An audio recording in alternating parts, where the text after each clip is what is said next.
The Secret Library podcast is supported by the kind members of the Secret Library Patreon. You can check it out and become one of the ranks at patreon.com/secretlibrary. This is episode 122 of the Secret Library podcast. My guest this week is Alexandra Franzen. And I am just so excited to have Alex Franzen back on. We had an amazing time talking the first time she was on, which was back when her forthcoming novel, So This Is the End, A Love Story, was a very small, very intimate project that she decided to release just to her newsletter, just to her subscriber list. And now it's coming out as a novel with a big fanfare, a hardcover release with a traditional publisher. So I was very happy to hear that the book had gone wide because it's a great book. And I was very happy that Alex was willing to come on and talk about what her process and experience was going from releasing this book as a free download to her newsletter because she was so worried about how it would be received, and going all the way up several years later to a book that is going wide.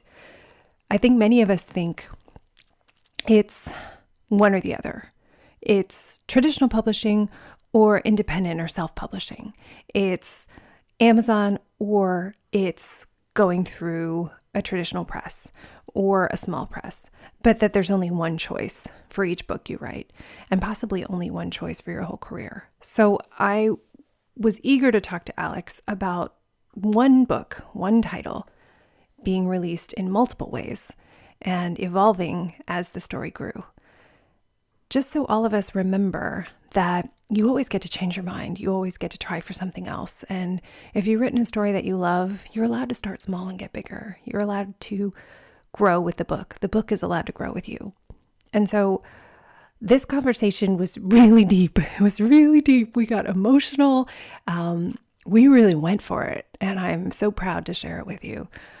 Alex is a great interview. So please enjoy listening to Alex Franzen. Hey, Alex, thanks so much for coming back on. Thank you for having me back. I'm so excited to chat with you again. I am really excited because, as we were saying right before we started, when you were last on the show, you had just released this very personal, kind of vulnerable book. And you had released it only kind of in a very, like a way that you could control. And it was something that you talked about. And I think listeners found it really comforting that you could release a book and release it as you did on Gumroad and just sell it on your site and say, you know what, I don't want to go wide with this project. I just want this to be very close to home. But sometimes you do that and a book has a different plan for itself. And So This Is the End had a different plan for itself. And it sounds like it kind of caught fire and then a publisher ended up wanting to publish it. So I think this is something that we don't hear very much about, is the kind of conversion book that goes from being a self-published book or an independently published book to a traditionally published book.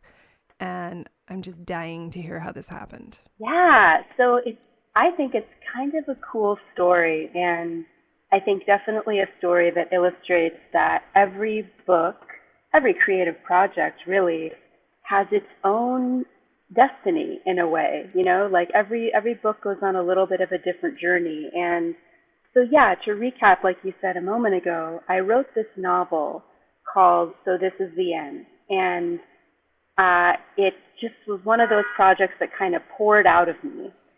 And I was very timid about it at first. I didn't want to put it on Amazon. I didn't want to kind of throw it out into the world in a big public way. So like you said, I released it very, very quietly, and I self-published it, and I basically just, I think initially I gave it away for free as just a simple PDF, like, you know, Word document, file, print, save as PDF. You did? And, yeah, it was like a birthday gift to your list. Yeah, and I gave it away to the people who are on my mailing list. And those people who are on my mailing list, of course, some of them are actual friends of mine, some of them are former clients of mine, some of them are blog readers, but it kind of feels like my inner circle in a way. It feels like a safe place. So I released it for free, partly because I wanted to do something fun and different to celebrate my birthday, and partly, to be totally frank, because I was worried that maybe it sucked and I didn't want to charge people $5 or whatever for a book that I didn't feel totally confident about, because fiction writing is a very new terrain for me. It's not my comfort zone. So I gave it away for free. And then I started getting some really lovely feedback from people. It's a short book. It's more of a novella, really. And so people were able to kind of tear through it and read it very quickly. And little by little, I started to get emails from people saying, the things that I dream about hearing, saying, I stayed up all night reading this, or I read this on my way to work, or, oh my gosh, I'm crying right now. I loved the ending so much, or, this book really woke me up, and just all this really kind of an intense emotional reaction that people seem to be having. And I think that's because the central question of this novel is, if you had 24 hours to live, what would you do with your time? And I think that question seemed to really land with people in a really deep way as they were reading the book, which is, of course, what I was hoping would happen. But as I started to get these little emails, one by one, kind of accumulating in my inbox, my confidence about this project started to grow. And it happened very slowly, but gradually I started to feel like, you know what, maybe I do want to take this book more public in a sense. Maybe I do want to try to take this story to a larger or wider audience, because it seems like there's something about this story that is affecting people. So why not just go for it and see if I can reach more people? So that's kind of how it all began. Do you want me to continue onward with the story? Or? Oh, yeah. No, I'm like sitting here. I'm like, oh, I wish I had some tea. This is like the best bedtime story. So then what happened next is, so I've got this PDF, and at this point I'm selling it on my website using a kind of an online shopping cart called Gumroad. So it's not on Amazon. It's still very quiet. And then, and I don't remember if this happened the last time we spoke or if this was after that, one day out of the blue, I got an email from a woman who is an actress and kind of like an indie film director, producer, screenwriter person living in New York. And she emails me out of the blue. I've never, met this woman before. I don't know anything about her. And she says, I read your novel, so this is the end. I really love the story, and I'm wondering if anyone has optioned it to adapt it into a screenplay. No, this had not happened yet. Okay, so I get this email, and I remember reading it, and I thought it was a scam. Like, I thought it was like I truly thought it was like a spam message, like one of those, I am a prince from Africa, and I'm going to wire you $1 million. Like, it was so unbelievable, and I read it several times, and I really thought, like, this is a joke. Like, this isn't real. But I responded to her, and as it turns out, what happened is that there was a woman who's on my mailing list who downloaded the book when I released it for free for my birthday. And she read it, and she really loved it. And she passed it along to a friend, and that person read it, and they liked it. And that person passed it along to their friend, who's a guy who happens to be, he's a producer for the CW TV network. And he read it, and he thought, wow, this might be a good TV show. But he kind of felt like, I like the story, but I don't think I'm the person to adapt it or produce it. So he passed it along to this woman, Nina, who lives in New York. And she read it, and she got really excited about the story. And then she reached out to meet. It's like 6 degrees of Kevin Bacon Yeah. with your book. Yes. And so she and I connected and started talking, and we went forward. We made an agreement. I signed an option agreement. She's actually right now in the process of putting the finishing touches on writing a pilot episode, and she's going to pitch it to Netflix and Hulu and all the big networks. It would be so good for Netflix. Oh, yes. And it's exciting as a side note, because through this process, I've gotten to learn a little bit about, writing for TV, which is a whole other genre that I'm totally unfamiliar with. And I've become really good friends with Nina, and that's a whole other side story. But so after all of this transpired, it almost felt like it was like that extra push that I needed to feel like, okay, something about this story seems to be grabbing people, and it's a message that I care about so much, which is like, this is it. This is your life. This could be the last day. If this was your last day, what would you want to do? Who would you call? What would you say? Who would you want to spend time with?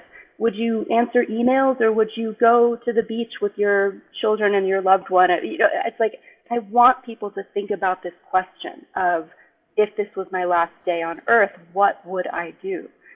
So after all of this transpired with Nina and her interest in adapting the story into a TV show, that's when a fire kind of really got lit inside of me, and I decided I'm going to be a little more brave, and I'm going to really try to put this project out there, and I'm going to try to get it published by a traditional publisher, so that I have a publisher's support, and so that hopefully this book, can be in bookstores and be in libraries and just kind of have a wider reach, because I think I want that now. I think if I can pause right there, I just want for people listening, for them to just take a moment here, because as those of you who heard the previous conversation we had with Alex, that this book came out, you published it yourself at the same time as you had a book deal for another book, and you had traditionally published at least one other book that you had written, the Q&A, and had a nonfiction book coming out that was going wide. So I just want to highlight for people that even if you have a book deal, that a different project can bring up all kinds of other fears, and every book has a different process, I guess is what I want to say. Oh, totally. Yeah. And as you mentioned, I had a book deal with a lovely publisher for a nonfiction book called You're Going to Survive, which is a book of, and it's a book that I love very much. I loved working on it. It was emotionally, it was kind of like not that books are ever easy, but it's sort of it's nonfiction writing, it's motivational, it's inspiring, it's true stories. That's kind of like my comfort zone as a writer. Like, that's what I do. So that project I felt very confident about. But yeah, you're right. This fiction project, this novel, it brought up all kinds of other different emotions, and it was much more of a slow, gradual process, as you're hearing, to feel ready to really shine the spotlight and put this out there and be vulnerable in that way. So here I am. I've got this novel. I'm getting positive feedback, in a variety of ways. I decide that I want to try to find a fiction literary agent. I had a literary agent years ago. She didn't really do fiction, and then she retired, actually. So she's out of the picture. So not even an option. Not an option. She had decided to pursue a totally different career, which was amazing, and that's a whole other story. But so here I am, and I'm like, I guess I need a fiction agent, right? Because that's what you do. You get an agent, and then they get you a book deal, da, da, da. So I start pitching this novel to a variety of different agents. And as people know, who are in this world, it often takes a very, very long time to hear back from agents, to hear back if they're even remotely interested in your project. And then it takes a long time to hear back if they're, officially interested in your project and want to represent you. So So now I'm kind of like, I'm pitching people, I'm pitching, and I'm waiting, and I'm waiting, and I'm waiting. And I started to get a little impatient, but also kind of curious, I guess. I started to wonder, well, could there be another way, rather than just kind of the standard process of like pitch, wait, pitch, wait, pitch, wait. Is there anything else I can do to try to kind of like expedite this, I guess? And so what I did was I emailed my editor at my publisher who released my last nonfiction book. And this particular publishing house, they don't do fiction. They only do nonfiction. But I figured, hey, my editor is a lovely woman. We have a great rapport. She's been in the publishing industry for like 25 years. She's very well connected. So I sent her and it was one of those emails where like I sat and I like picked away at the email for like 3 hours before I sent it because I was so nervous. Oh. But I was like, So I sent her this email and I just very briefly said, hey, I don't think I've ever mentioned this to you, but I actually wrote a novel. I self-published it. I would like to get it released, by a traditional publisher. I know that, you guys don't do fiction, but if you know anyone who, might be interested, if you know an agent you could introduce me to, I basically just kind of asked her if she could possibly open any door for me or if she'd be willing to do that. And so I click send on that email and I'm like, because, when you're asking someone for a favor, I don't know. Sometimes when you ask people for a favor, especially a big favor, like making a professional introduction, it can bring up a lot of anxiety. It definitely did. Oh, yeah. For me. So I send that off and then I get her response, which was not what I expected. And she said, the timing of this is so crazy, she told me. She said, I just got out of a meeting with everyone here at Mango, which is the name of the publisher, Mango Publishing. And she said, we've actually decided to start a fiction imprint. We're starting a fiction line. Yeah. And she's like, so send me what you got. Day. Yes. And so she's like, so send me your novel. I'd love to see it and we'll consider it for our first fiction collection that we release. And so I was like, what? Like, I couldn't believe it. It's just like jumped 5 steps. Yeah. So I sent it to her and I waited a little bit. I think I don't know how long I waited, maybe a month or two. And then she got back to me and she said, let's do this. And amazing. They offered me, an agreement to release that fiction book. So that's the very roundabout, slow way that it all came about. But it was, and so now it's coming out this year. So if you're listening to this in 2018, it's being released in October. And I did a little bit of tweaking and editing. So I made a few changes for this hardcover version that's being released. I kind of rewrote a few scenes here and there. I added some book club questions to the back. I did a few things to make it feel a little bit fresh. But I couldn't be happier about this. And I think this is one of my favorite projects I've ever worked on for so many reasons. So that's the story of how it happened. That's so great. I think there's so many things in here. I'm like, oh, so many things to jump into. One is that I think everybody thinks that once you publish any book, you're suddenly totally confident about yourself as a writer going forward, which I have yet to meet anybody who's published a book who feels that way. So I think it's important to remember that feeling nervous about your writing is normal, and that one day when you publish something, if that's what you want to do, it's not going to take that away. That being friends with your vulnerability and your nerves about your writing is a good thing to do right now. Yeah. Because that's not going to change most likely.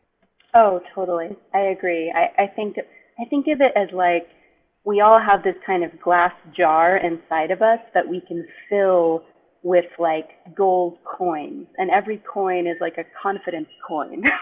And it's like we have to keep doing things to try to fill that confidence jar a little bit every day. And it's a forever process, right? Like it never gets totally full. Right. You're never like, oh my God, I've got a gold bar in here and yeah, I never have to work on this again. yeah, but it's like we can do little things, whether it's, completing a project, checking something off your to-do list, meditating, reading that positive feedback that you got from a client or a blog reader. Like there's a million little things we can do to try to keep adding those confidence coins into the confidence bank. But yes, it totally is an ongoing process. And, I think, gosh, I don't know any writer or artist or any person who does creative work who feels like 2,000% confident about their work every single day. I mean, everyone has anxieties and insecurities and doubt. I think that's just human, right? Yeah, I think that's just part of doing it. And I'm interested, if I may ask, given that you had developed a certain comfort zone in writing the kind of writing that you do so well on your site and in books like, You'll Get Through This, what were your fears about what was so different about fiction? Because I think that a case could be made that writing is writing. It's putting words on a page and maybe there's a story to it, but you're a professional writer, and I'm wondering what your brain was telling you about why fiction was completely different and why this is all this other stuff you've done doesn't make any difference in terms of whether or not you're qualified to write this novel and share it. That's a separate thing. Yeah, that is a really good question. And to be honest, I don't think I ever really sat down and unpacked, why am I so nervous about this? But if I were to look back, I think it's a combination of things. I think one is that, yes, writing is writing, but fiction is different. You're not telling a true story. It is a little bit of a different style. Also just the length, I am very comfortable writing a short, punchy article that hits you up top with an inspiring true story and then, delivers a banging message at the end and kapow, inspiration for your Monday morning. That's a very comfortable format for me that I love very much. But writing a full-length novel is different. It's a different journey, and it's one that I'm not as comfortable and confident with. And then also the subject matter. On my website and in my newsletter, I don't often write about sex. I don't often write about, romantic relationships.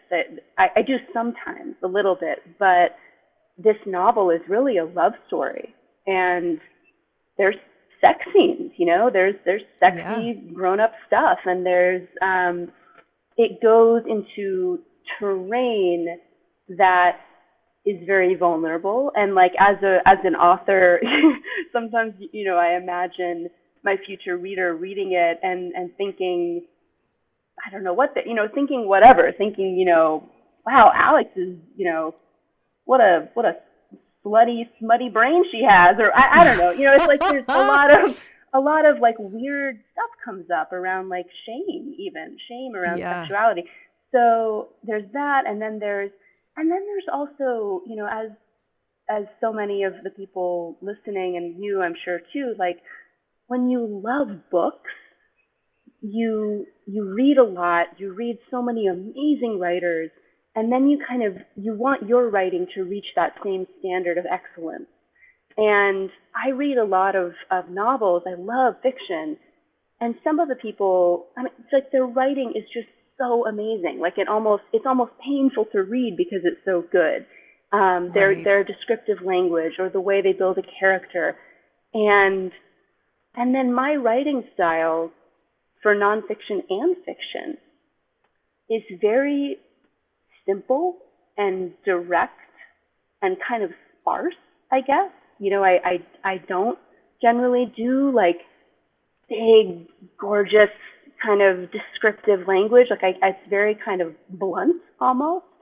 And so then there's also a part of me that almost wonders, like, is this real fiction? Like, is this real writing? Or am I just writing like a really long blog post from my imagination? I don't know. There's a comparison element. There's just so much. There's so many reasons why I think our brains start to go wild with doubt and insecurity. But those are some of the things that I think came up for me with this particular novel. Am I good enough? Is this good enough? Is this real fiction? What will people think of this, especially the more sexy, grown-up stuff? All that kind of stuff comes up. Yeah. Yeah. It's amazing what we think we have to lose by sharing a piece of creative work. Yeah. I mean, I've had these ridiculous thoughts as I've been working on my novel for like a year and a half now, and I'm like really getting into the hardcore work on it. And it's amazing how many times my little nasty brain, when I'm making time to write, will say things like, you know what? If this book is crap, no one's going to listen to the podcast anymore. Yes. Yeah. Like you're going to lose your show that you love so much because everyone's going to be like, well, I thought she was cool. And then I read her book and it was terrible. Right? Yeah. Our brains just go buck wild with fears and insecurities about what might happen if we, release this project. It's wild. And it's amazing. Yeah. I always think this is what I've convinced myself, is that when those sorts of beliefs start to come up, it's because you're onto something. It's like, okay, something is in here that could disrupt the status quo. And I think our unconscious does not like the status quo to be disrupted. And so those fears don't come up when you're like, I might go to the grocery store. Yeah. They come up when you're like, I think I'm going to put this novel out there. I know I've written nonfiction up to this point, but I think I'm going to put out a novel. It's like, whoa, girl. Hold up. Yeah. I think that's true. This could change everything. It's like the little freaked out part is not into it. It's amazing. There's a friend of mine, Danielle Cohen. She's an amazing photographer. Oh, she did my photos too. What? Oh my gosh, I did not know that. What a small world. That is so funny. But she said something once that I've never forgotten. We were talking about, the kind of anxiety that comes when you release a new project into the world, whether it's your blog or your podcast or your book or your, photography collection or whatever. And she said, sometimes she'll have those moments where she's like, oh my God, she's thinking about all the worst case scenarios, the worst things that could happen, the negative reviews, the clients who won't hire her again, the mean emails, whatever it's fearful things her brain is concocting, like the worst case scenario. And she'll ask herself, she'll say to herself, okay, well, that's the worst that can happen. But what's the best that could happen? Like, what's the other side of that coin? What's the best case scenario?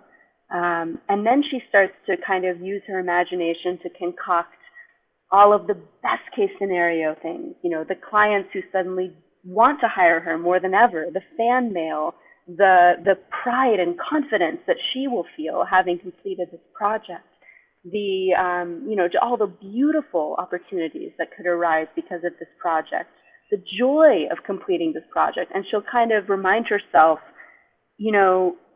both of those things are true. Horrible things could happen, painful things, but also wonderful things, magical things. And we spend so much time, I think, obsessing about the negative things that might happen, and we forget to consider the opposite. And most of the time, the actual result is probably somewhere in the middle, or maybe veering middle to positive. At least that's what I have found. And usually the worst case scenario that we fear does not actually happen. Or even if it does, then that leads somewhere positive in the end too. You know what I'm saying? I do. I mean, as per the example of your book, if you had written that story and never released it to your list, you would never have had anyone email you saying, hey, I think this would make a great show, which is something you never even considered as an option. Never ever. And I think that's, to me, I think about that story in my own life as a reminder that when you find the courage to put something out there into the world, even if you do it in a very small, kind of private way, you just never know what the ripple effect is going to be. You never know how that project might touch someone's life, or how it might lead to a new friendship, or a new business partnership, or a professional opportunity, or somehow lead to your next project. I mean, it's almost like you're dropping that stone in the lake, and this beautiful ripple effect begins, and you just never know where it's going to go. But first you have to drop that stone in the lake, right? You have to take some kind of step to either complete the project or share it in some way to create that ripple. Yes. I mean, yeah, it's not going to make the ripple if you just keep it in your pocket forever.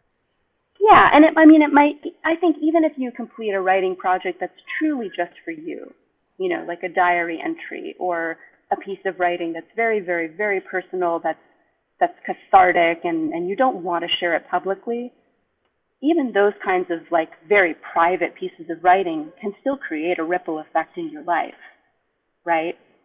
Definitely. It's more about like, you have to just make the thing, I think is what I'm saying, right? Make the thing, write the thing, share it or don't, but do the thing so that it can Definitely create the ripple effect. Yeah.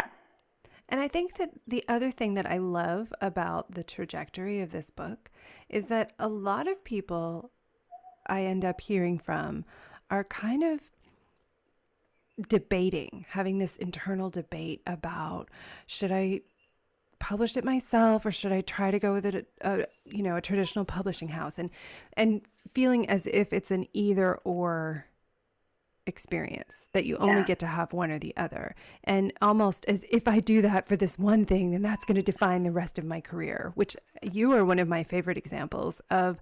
No, just do whatever you want. You can do it project by project. Even the same project can change from one to the other if that's what you want. Oh, totally. Yeah, I see the same thing. When I teach writing classes, when I do writing coaching, I see people really grappling with this question of like self-publishing or traditional publishing, which is the right choice, and people kind of agonize about this decision. But yeah, you're totally. I feel like do whatever you want. Like do whatever is going to move this project forward, so that you're not just sort of waffling and stalling. And you can absolutely choose different paths for different projects. And there can be a lot of fluidity. We've all seen examples of projects that were self-published that later got picked up by a publisher and re-released. There's many examples of that, including very, very famous books like The Joy of Cooking, and 50 Shades of Grey, I think, and many others. The Martian, yeah. There's examples of the opposite. There's examples of someone getting a book deal. Their book is released. Maybe it runs for several years. Maybe then the publisher decides to stop printing it. The author gets the rights to the project again. The author decides to re-release it on their own years later. And every variation in between. Like there's no one path for getting a book out into the world. They can be any path that you want. So yeah, I'm with you. I feel like just do whatever you want. Just keep the energy moving forward, rather than kind of sitting on this project and worrying and stressing and fretting. Just keep marching. Exactly. And yeah. I think that if you make space to acknowledge what the fears are, then sometimes that's what's necessary to keep going. Because I think sometimes when people are like agonizing about, self-publish this or traditional publisher, or it's really about, it's sort of a manifestation of the fear that's coming up about writing the project in the first place. Ooh, yeah. It's so true. Like I could see if you're waffling about this decision of which path, it would be so cool to really go deep into that and go, well, what is like the deepest fear that I have? Is the fear that this project just sucks? Is the fear that I'm going to get, online trolls and bullies and negative reviews and I feel like I can't tolerate that? Is the fear that I'm not confident that I can sell enough copies to make my publisher happy and I'm worried they'll be disappointed in me? Is the fear, what is the big monster that you're so scared of?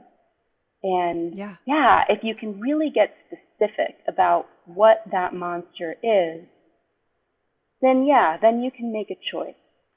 You can say, you know what? I don't feel confident that I can sell 10,000 copies or whatever. I don't know if I can do that. I don't want a publisher to be disappointed in me. So you know what? For now, I'm going to release this very quietly to my friends and family and loved ones, and I'm just going to take that first step. I'm just going to drop that first pebble in the water. And for right now, that's enough, because at least that's moving me a little more forward along this path. And then 6 months from now, let's reevaluate and see where we're at. And that's kind of what I did, right, with this particular project that we've been discussing. So I like this a lot. I like the idea of looking really specifically at the biggest fear and then making a decision. And I think sometimes it's about, like, I don't know how much you know. Do you know Gay Hendricks and the Big Leap? Yeah. So I don't know if people will put this in the show notes, but it's a book basically about taking risks and moving out of comfort zones that are where you feel very competent and you feel like I can do this just fine forever and I'm pretty good at it. I might even be better at it than other people, but it's not something that like lights me on fire. And there's this other thing over here that kind of lights me on fire, but I don't feel as solidly grounded in what that is. I don't feel like I can kind of do that in my sleep. But I gotta do it, and then a lot of people get shut down because they think, oh my God, I want to do this other thing, but what if I'm terrible at it? Or what if it's a horrible thing? Yeah. But I think that sometimes really getting specific, like you're saying, about the fears and then making a choice. And a lot of times writing a book is this thing that's sitting over here and it's got like flashy, sparkly lights on it. And it's like, that's the thing that I've always wanted to do. And at a certain point, you kind of have to let yourself do it and just see how it goes. And being willing to start small. Like you're saying, I think that if you start small, then you can get comfortable. It's like slowly getting into the hot tub. You're like, okay, I got 1 foot in. This is pretty good. Okay, maybe I can put the next foot in, and maybe I can share this book with some other people. And it's okay to take a like slowly getting into the hot tub approach versus like cannonballing in there. Yeah.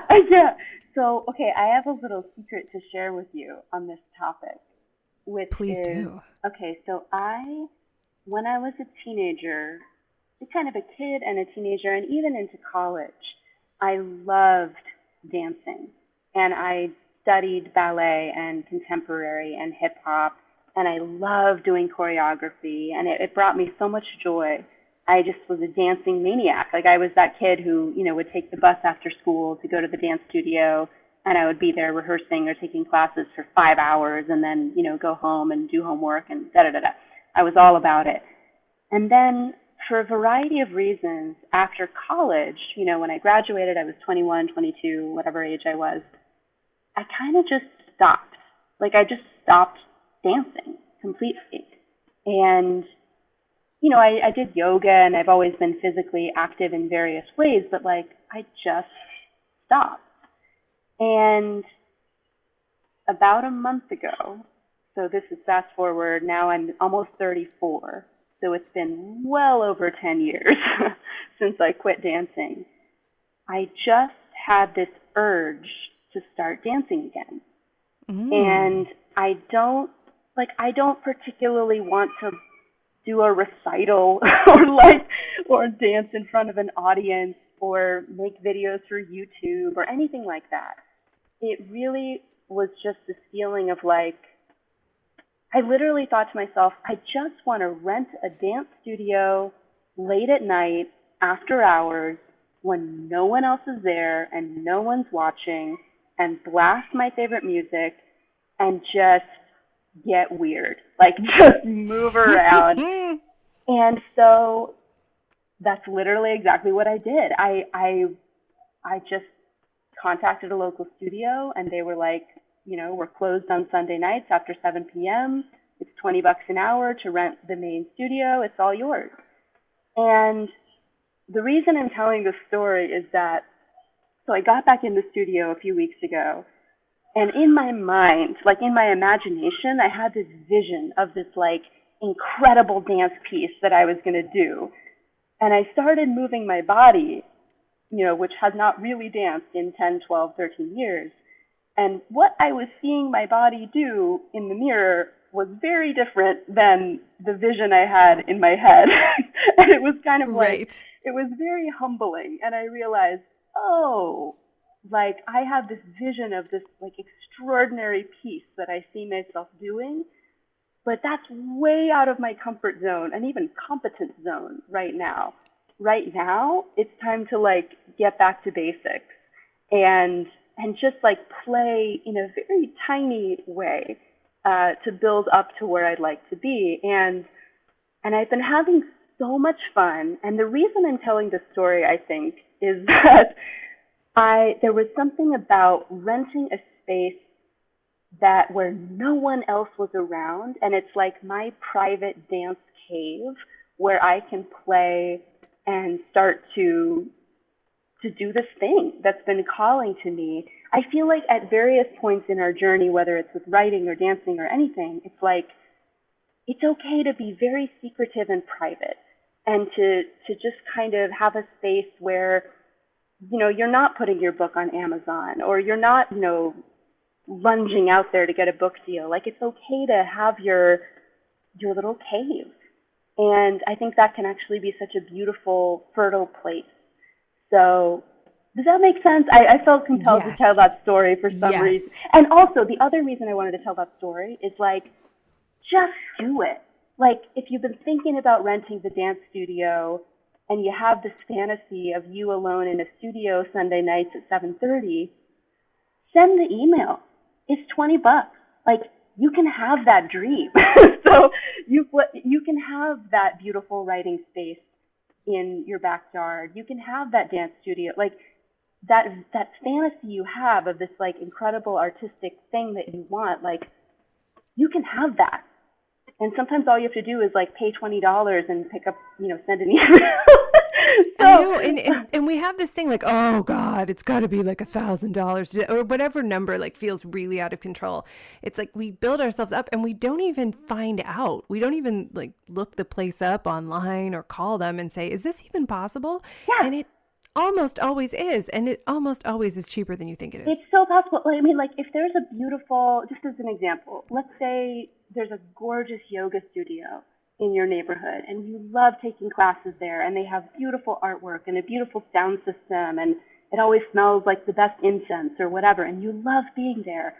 Like you could email them and say, hey, I love your studio. I was wondering, this is, I don't know if you ever do this, but could I rent it for 2 hours a week when you're closed after hours and write there? And then like bring your laptop and write and meditate or whatever in this beautiful studio all by yourself, and have that be your private, gorgeous office. And they might be like, yeah, totally, $30 a week or whatever. Like it is amazing how you can make that fantasy happen. And yeah, it's often, very often, it's surprisingly easier and cheaper than you thought. So just send the email, shoot your shot. Plus, people are usually really excited to support this kind of thing. Totally. People love people going for something that's a dream. They love it. Oh, yeah, absolutely. You might be surprised by the outpouring of support that you receive, support and excitement. I think so. And I think that that's another reason why people enjoyed this book so much, is that we all have limited time. Not to be macabre as we wrap this up, but we do. We have limited time as human beings. We're not immortal as much as we wish we were. And that makes these opportunities limited. And if you go for it, people love seeing that because everybody dreams of going for it themselves. And you're a good example if you rent that yoga studio, or you write in a cafe, or you make little scribbly notes, or you do a dance, or you try. I think that it always supports everybody for people to try. Yeah, trying is always worth it. Years ago, I took a CPR class, where you learn how to do CPR and like if someone has a heart attack, hopefully save them. Right. And at the beginning of the class, the teacher said to us, what's the point of doing CPR? Who can raise their hand and say, why are we learning how to do this? What's the point? And, we all kind of felt like, this sounds like it's a trick question. Like no one wanted to raise their hand, but finally someone did. And someone said, well, we're learning how to do CPR to save someone's life. And the teacher nodded and she was like, yeah, yep, definitely. I mean, obviously the goal is to save someone's life, but what if you can't? What if despite your best efforts, even if you do the CPR procedure perfectly, what if that person still dies? What's the point then? And we were all kind of quiet. And she said, well, I'll tell you. She was like, trying to do CPR, even if you lose that person, trying is always worth it. And here's why. Number one, simply by doing the CPR procedure, you're actually going to infuse oxygen through this person's body and keep their organs vital a little bit longer, so that by the time the ambulance comes, even if they've died, it's possible that their organs could be donated to someone else. And so in a sense, you might be saving another life, just not the person lying in front of you. That's reason number one, why trying is worth it. Reason number two, why you should try, is that when this person's family is grieving, at least they will have the comfort of knowing that someone was there and someone tried to save them. And my gosh, I'm like crying thinking about it, and Yeah. that they tried everything. The family will never have to wonder, what if there was something else that could have been done? They'll know everything was done, and at least they'll have that comfort. And then the third reason why trying is always worth it, is that the crowd gathering around, gawking on the street as you're trying to do CPR, you'll be an inspiration to those people. And those people will watch you. And they'll think, I need to learn how to do CPR. And they'll think, wow, I'm so glad that person is here. They'll be inspired by you. And you'll inspire them, and you'll create a ripple effect in their lives. So for all of these reasons, even if you fail in the sense that you don't save this person's life, trying is always worth it. You have to try, because just the act of trying is going to have a beautiful ripple effect in so many ways. And you can hear me getting really emotional sharing this story because it really affected me. And I think that it applies to so many things. Trying to write your book. Yeah, try to write your book. Try to dance. Go for your goal. Whether or not you succeed, with the specific objective you have, just by trying, you're going to be an inspiration to so many people around you. And I think that's so important to remember. Trying's worth it. Absolutely. It absolutely is worth it. And I think that hopefully everybody listening who hasn't read your book from before, who reads it now or who reads it again, will have even further motivation to try, because I think that story really moved me when I read it about, what do you want your days to look like? And if you have a dream of doing something, then you have to try. Yeah. I'm so thrilled that we got to talk to you again about this book because I loved it so much. And I'm so grateful you were able to come on and have this conversation. I know that this will have a ripple effect, this conversation. And I hope that people listening will be inspired to try and that will keep going. I have a feeling that it will. Thank you so much for having me. I was not expecting to burst into tears and talk about CPR on this podcast, but you gotta just go where the conversation takes you. You just gotta do it. I don't know. I think it was perfect. It was such a joy to talk to you again. And I hope that you just have a beautiful day. I hope that the next 24 hours are exactly what you want them to be. I hope so for you too. Thank you. Thank you so much for listening to the Secret Library podcast. We hope you've enjoyed this week's show. You can keep the conversation going by leaving a comment in the show notes at secretlibrarypodcast.com or visit us on Facebook at facebook.com/secretlibrarypodcast. You can also connect directly with me on Twitter or Instagram, where I'm Caro Donahue. That's at CaroDonahue. I look forward to chatting with you there. See you next week. Until then, happy writing.